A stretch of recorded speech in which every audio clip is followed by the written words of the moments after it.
Baik, Assalamualaikum warahmatullahi wabarakatuh.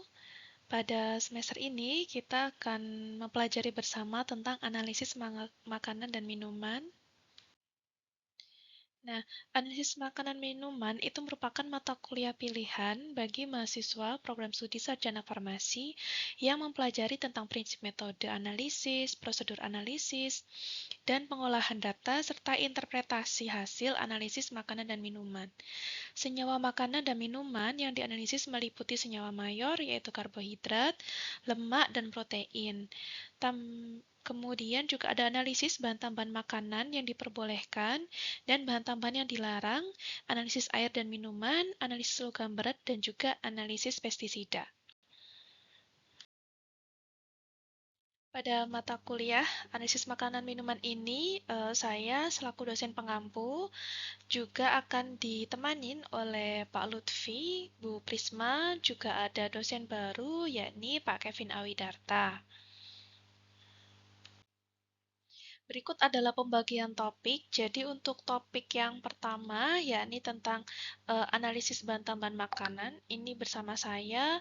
Kemudian analisis lemak itu juga bersama saya. Berikutnya analisis karbohidrat itu Pak Lutfi.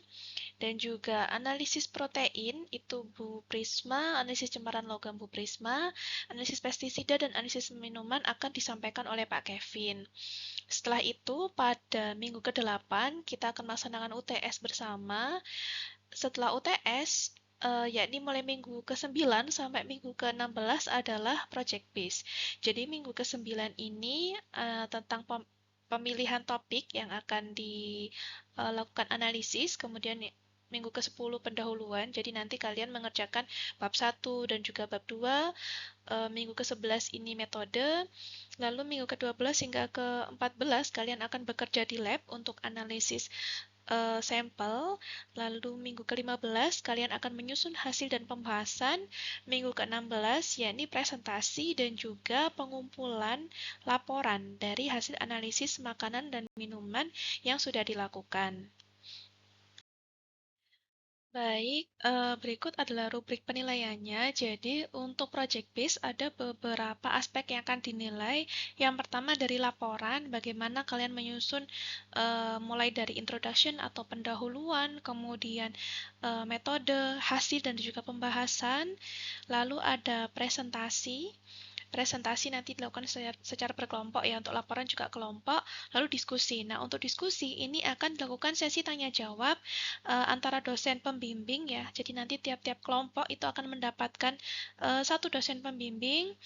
Kemudian setiap dosen pembimbing akan memberi pertanyaan kepada tiap-tiap mahasiswa untuk mengetahui apakah kalian sudah paham dengan metode analisis yang dilakukan serta interpretasi hasil yang dilakukan.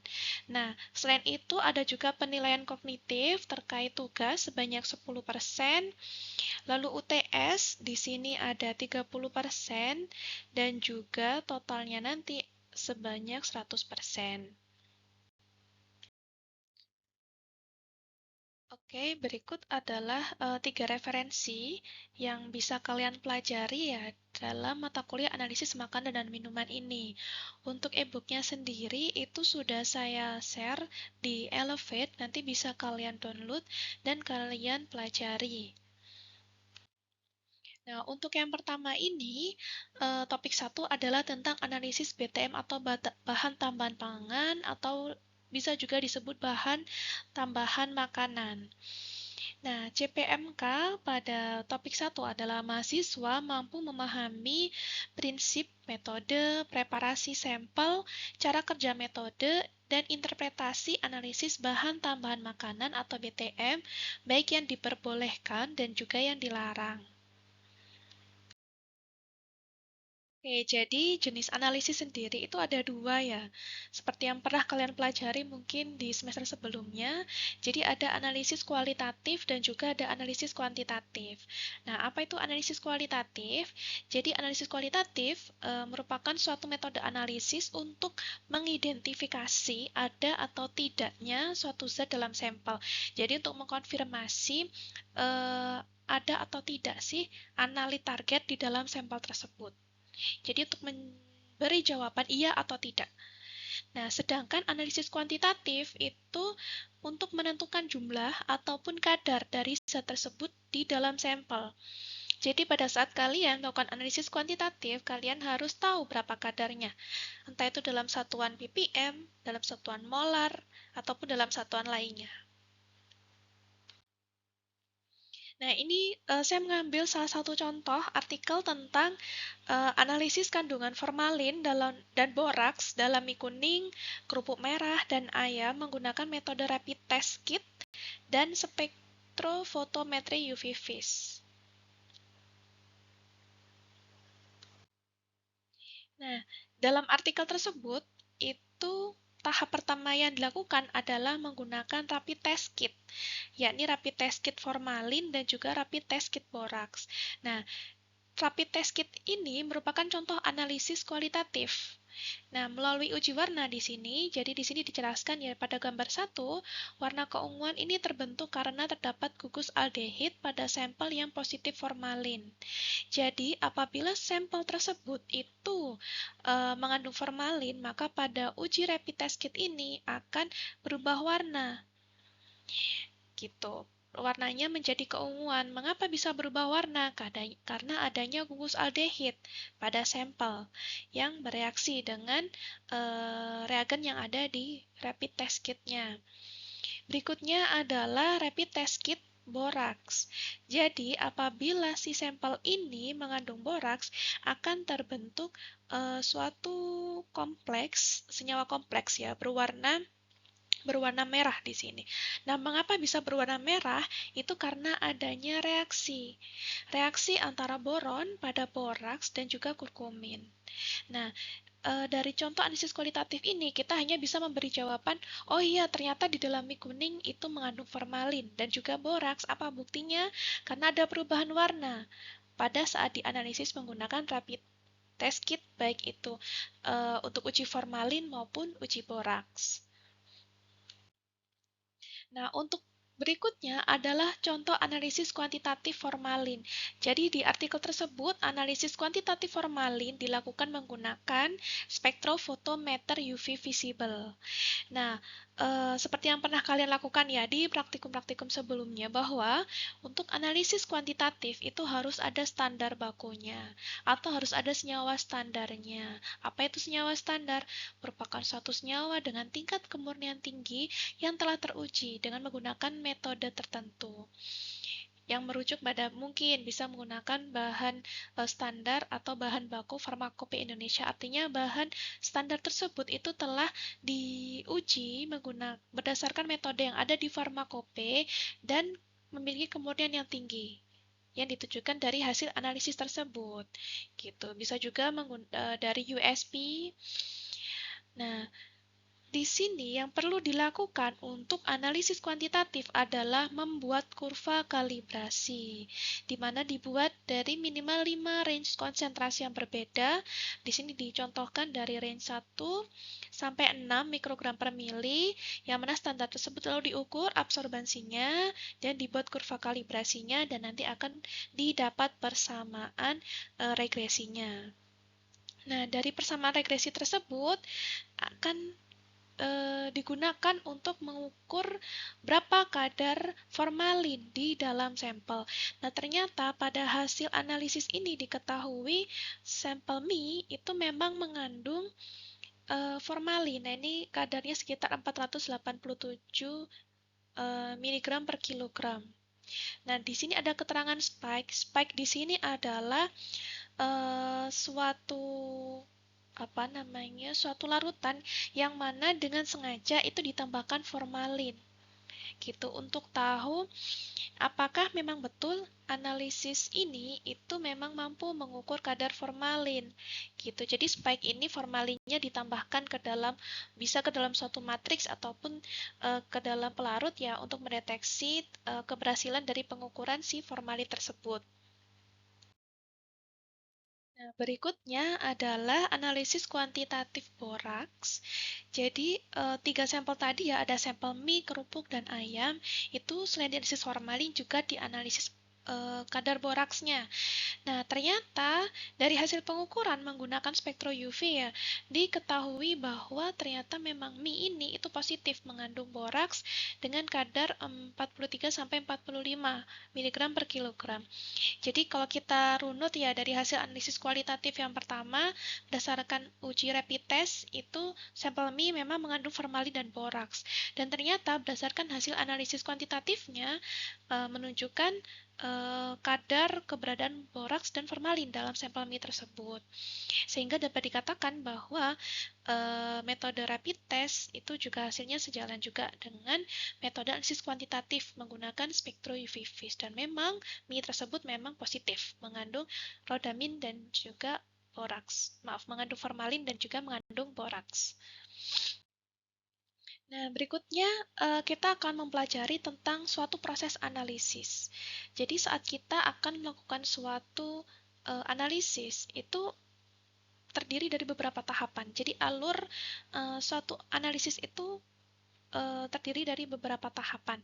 Nah, tahapan yang pertama, kita mencari dulu masalah itu apa, yang akan dianalisis, yang akan diuji, kemudian yang kedua memilih metode, yang ketiga sampling, keempat preparasi sampelnya, berikutnya teknik pemisahan dalam suatu sampel, lalu ada pengukuran dan juga penentuan hasil atau menghitung hasil ya hasil analisis dan juga pembahasan dan juga reportnya atau pelaporannya. Nah, tahap yang pertama itu adalah define the problem. Jadi sebelum kalian analisis, kalian harus cari dulu masalahnya itu apa. Misalkan nih, ada pers BPOM ya. Ini contoh aja ya. Ternyata BPOM baru saja merilis ada kasus penambahan formalin dalam bakso sapi di Kota Malang misalkan. Yang ditemukan pada tanggal sekian, bulan sekian, tahun sekian gitu. Berarti itu kan suatu masalah. Oh, ternyata di Kota Malang itu ada bakso yang ditambahkan formalin gitu. Nah, setelah kalian menemukan itu, maka kalian berikutnya adalah menyusun apa namanya bagaimana kalian akan mengambil sampelnya, apakah mungkin kalian akan mensampling bakso yang dijual di sekitar Universitas Brawijaya misalkan. Nah, itu samplingnya, kemudian metode apa yang akan kalian lakukan. Nah, itu dipilih dari sini. Lalu kalian akan menguji secara kualitatif atau kuantitatif, seperti itu. Kemudian jika kalian telah mendapatkan hasilnya, nah informasi tersebut itu akan berguna untuk siapa? Apakah untuk diri kalian sendiri atau nanti akan di-share ke teman-teman atau mahasiswa UB? Nah, itu juga perlu ditentukan. Lalu berikutnya adalah memilih metode. Nah, untuk memilih metode, kalian harus sesuai dengan analit yang ditargetkan. Jadi misalkan, oh saya mau menganalisis formalin, berarti dicari metode yang sesuai itu metode apa. Oh ternyata formalin ini bisa dianalisis menggunakan spektro UV vis dan juga HPLC. Oke, setelah kalian pilih metodenya, lalu kalian hitung berapa sampel yang dibutuhkan untuk analisis tersebut. Lalu jangan lupa harus ditentukan juga validasinya. Jadi sebelum tahap analisis yang pertama kali dilakukan adalah tahap validasinya. Nah, saat tahap validasi itu juga kalian perlu standar. Jadi harus dipastikan sebelum melakukan analisis itu standar itu juga tersedia di dalam lab tersebut. Kemudian berikutnya adalah mendapatkan sampel yang representatif atau kalian harus mendapatkan sampel yang mana bisa mewakili keseluruhan sampel gitu. Jadi kalian harus menyiapkan jenis sampelnya seperti apa, apakah bakso kecil atau bakso besar, harus ada range kriterianya. Kemudian harus homogen juga dan juga harus ada statistik samplingnya. Jadi untuk sampling sampel itu sebetulnya ada beberapa metode statistik yang bisa digunakan. Bisa metode random sampling atau pengambilan sampel acak. Jadi kalian acak aja gitu ya memilih pedagang bakso yang di sekitar UB. Bisa juga purposive sampling, misalkan kalian hanya memilih bakso yang paling rame misalkan. Karena jika bakso yang paling rame itu artinya paling banyak pelanggannya, berarti kan baksonya paling banyak dikonsumsi gitu. Nah, apakah aman bakso yang dikonsumsi tersebut gitu? Itu purposive sampling dan masih banyak metode analisis metode statistik untuk sampling lainnya. Nanti mungkin bisa kalian pelajari ya di metodologi penelitian.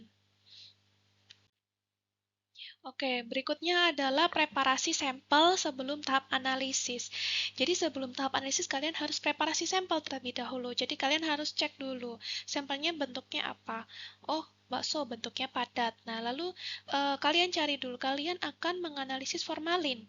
Nah, dicek apakah formalin ini sifatnya polar atau non-polar. Karena apa? Karena nanti akan menyesuaikan dengan jenis pelarut yang akan kalian gunakan untuk mengekstraksi formalin tersebut.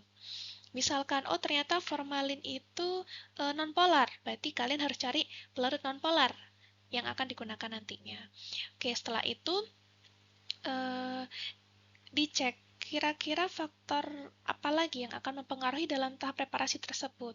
Oh, ternyata apa namanya, kita perlu menghaluskan sampelnya, kan nggak mungkin ya pentol atau bakso utuhan itu langsung dimasukkan ke dalam perut, kan tidak, pasti kita haluskan terlebih dahulu, kita hancurkan agar apa, agar matriksnya, jadi bakso tadi kan sebagai matriks ya, agar kita bisa merusak matriksnya dan formalinnya itu bisa terekstrak dengan baik.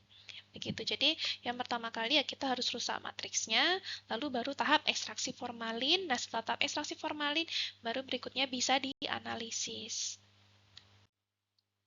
Oke, lalu dicari apakah membutuhkan pemisahan kimia. Memang ada beberapa metode preparasi yang kadang itu memerlukan pemisahan secara kimia. Karena apa? Karena mungkin sulitnya memisahkan antara analit dengan komponen matriksnya gitu. Nah, apa saja metode pemisahan yang bisa digunakan? Ada bisa distilasi, ada presipitasi atau pengendapan, bisa ekstraksi pelarut, bisa juga ekstraksi pada cair, bisa menggunakan kromatografi maupun elektroforesis gitu. Jadi nanti kita lihat dulu setelah misalkan tadi sudah diekstraksi ya formalinnya, diuji dulu menggunakan UV. Lalu dibandingkan dengan standar, apakah ada pengaruh matriks? Nah, jika matriks itu mengganggu, maka harus dilakukan pemisahan. Gitu.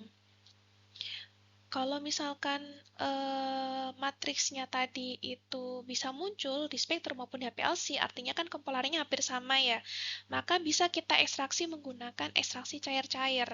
Jadi dengan harapan nanti akan terpisah gitu antara pelarut antara analit yang sifatnya polar maupun yang non polar gitu, sehingga pemisahnya bisa lebih baik. Nah, setelah selesai ya tahap pemisahannya, berikutnya adalah tahap analisis. Nah, harus dipastikan lagi kalian melakukan validasi dan parameter validasinya itu sudah sesuai dengan nilai keberterimaan. Jadi kok spesifisitas, misalkan kalian menggunakan instrumen UV, dipastikan dari uji spesifisitas itu lambda max-nya dari standar itu sudah sesuai dengan referensi.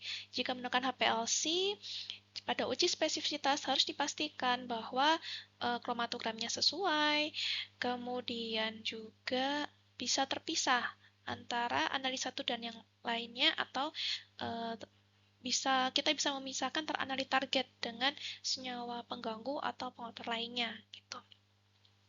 Dan juga perlu diuji linearitasnya, nilai R-square harus lebih dari 0,99. Lalu juga harus ditentukan akurasi, presisi, LOD, dan LOG. Jika semua parameter validasi telah berhasil dilakukan dan nilai keberterimaannya sudah sesuai, berikutnya kita bisa melakukan penetapan kadar. Oke, setelah tahap pengukuran ya, berikutnya adalah analisis hasil yang diperoleh, kemudian pembahasan dan juga pelaporannya. Nah, berikut adalah beberapa contoh metode analisis. Nah, di sini ada dua gambar, instrumen A dan instrumen B. Seperti itu. Nah, saya sudah menyiapkan kuis ya. Jadi mohon nanti bisa dikerjakan kuisnya, dan kuisnya ini sesuai dengan slide ini. Jadi nanti kalian tolong menjelaskan instrumen A ini apa namanya, prinsip dasarnya seperti apa, instrumen B juga nama instrumennya apa, prinsip listnya seperti apa. Oke, berikutnya juga ada instrumen C dan instrumen D yang harus kalian tentukan juga nama instrumennya apa dan prinsip dasar analisisnya apa. Jadi dua slide ini juga menjadi dasar kalian pengerjaan kuis dan juga sebagai indikator apakah kalian sudah melihat dari video pembelajaran yang sudah saya buat. Oke, berikutnya kita next ke bahan tambahan pangan. Jadi menurut BPOM dan juga Kodeks Alimentarius, bahan tambahan pangan itu merupakan bahan yang ditambahkan ke dalam makanan untuk mempengaruhi sifat atau bentuk makanan dan bukan sebagai bahan baku utama. Nah, fungsinya apa sih? Fungsinya untuk meningkatkan mutu, daya simpan, rasa, warna, dan juga tekstur. Baik, ini adalah referensi juga ya yang saya gunakan dalam perkuliahan hari ini, yaitu dari Peraturan BPOM nomor 22 tahun 2023 tentang bahan baku yang dilarang dalam pangan olahan dan bahan yang dilarang digunakan sebagai bahan tambahan pangan. Jadi di dalam file tersebut itu BPOM sudah menyebutkan bahan tambahan pangan yang dilarang itu apa saja. Seperti itu ya, nanti bisa kalian cek. Untuk ini sudah saya upload juga di Elevate, bisa kalian download. Nah, untuk klasifikasi BTP sendiri itu dibagi menjadi beberapa kelompok ya. Jadi ada kelompok pengawet, itu contohnya benzoat, sorbat, nitrit. Lalu pemanis ada sorbitol, ada sakarin, ada aspartam. Lalu ada pewarna, tartrazin, kurkumin. Dan untuk penguat rasa sendiri ada MSG, ada guanilat. Lalu untuk antioksidan ada BHA, BHT, tokoferol. Ada untuk pengemulsi dan stabil. Ini ya contohnya ada lecithin dan juga ada CMC. Baik, berikutnya adalah 27 golongan bahan tambahan pangan. Jadi, bahan tambahan pangan tuh banyak sekali ya golongannya. Di sini ada 27 golongan. Ini saya ambil langsung dari filenya BPOM ya.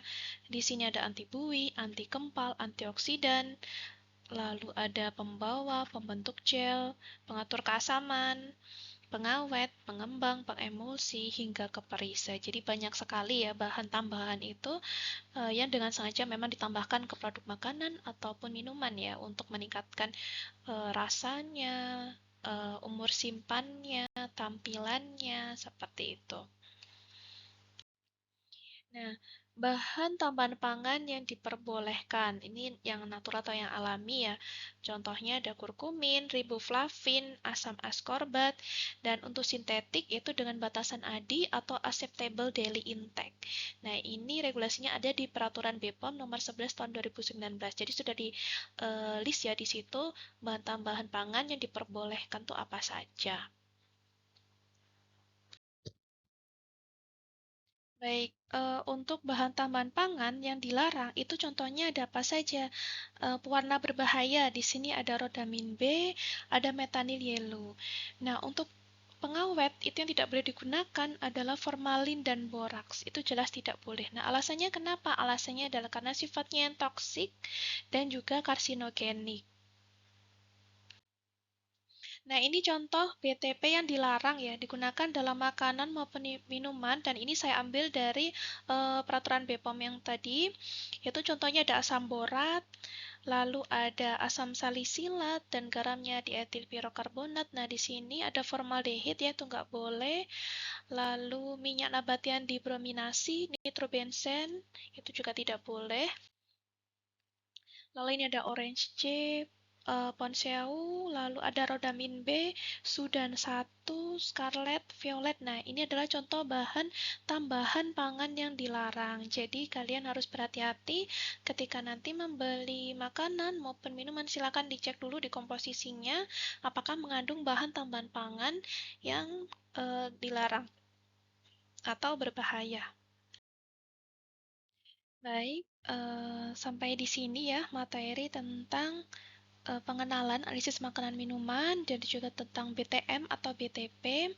Semoga apa yang saya sampaikan bermanfaat untuk semuanya dan jangan lupa dikerjakan kuisnya ya.